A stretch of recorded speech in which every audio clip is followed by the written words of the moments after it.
Hari ini Komisi Pemberantasan Korupsi mengagendakan pemeriksaan terhadap mantan Gubernur Jawa Barat Deddy Mizwar dalam kasus dugaan suap proyek properti di Kabupaten Bekasi, Jawa Barat. Informasi selengkapnya akan disampaikan rekan Souza Hutapea langsung dari Gedung Merah Putih KPK. Souza, apakah Deddy Mizwar sudah hadir di KPK untuk menjalani pemeriksaan?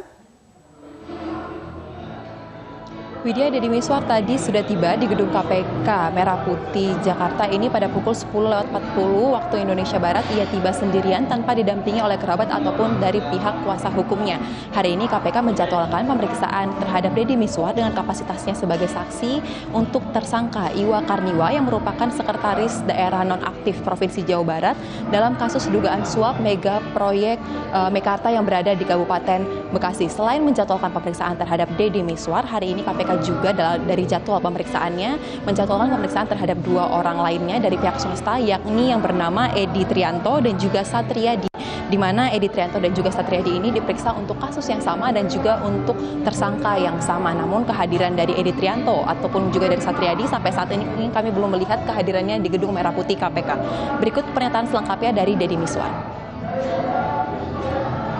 Diminta jadi saksi atas tersangka Iwa Karniwa ya dalam persoalan Mekarta. Bisa kita berikan keterangan sesuai yang kita tahu. Kita nggak tahu kan? Nggak tahu.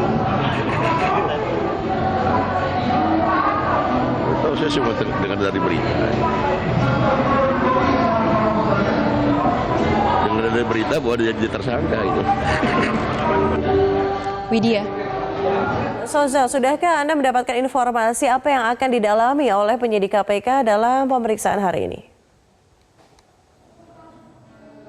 Widya, untuk pemeriksaan yang dilangsungkan pada hari ini setidaknya ada kemungkinan besar dua hal yang akan digali oleh penyidik KPK dari keterangan Deddy Mizwar dan juga dua orang saksi lainnya.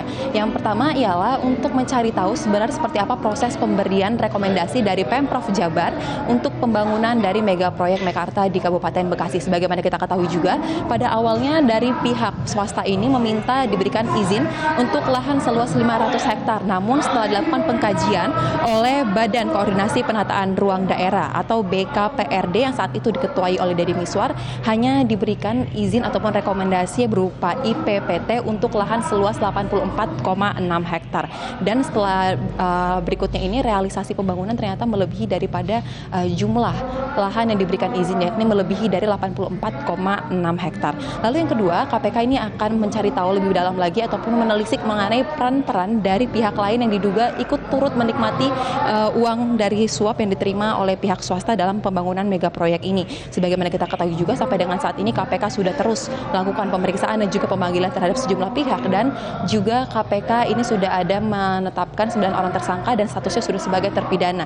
Dan yang baru saja ditetapkan sebagai tersangka yakni adalah Sekretaris Daerah Nonaktif Provinsi Jawa Barat Iwa Karniwa yang diduga menerima suap sebesar 900 juta rupiah. Ini diberikan oleh salah satu pejabat di Kabupaten Bekasi dan uang ini diduga kuat berasal dari pihak swasta. Selain itu juga KPK sudah menetapkan status tersangka terhadap Bartolomeus Toto yang merupakan pihak dari swasta sendiri yang diduga ini memberikan suap mencapai angka 10,5 miliar rupiah agar nantinya proyek pembangunan mega proyek Mekarta ini dapat lebih lancar dan juga dapat dilakukan dengan lebih cepat, dan ini dilakukan dengan pemberian sebanyak 5 kali dalam bentuk US dollar dan juga rupiah. Sampai dengan saat ini sudah ada 9 orang yang ditetapkan sebagai terpidana.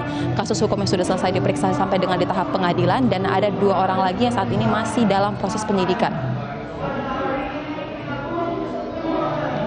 Untuk sementara, Widya. Baik, terima kasih rekan Souza Hutapea atas informasi terkini di sana. Selamat kembali bertugas.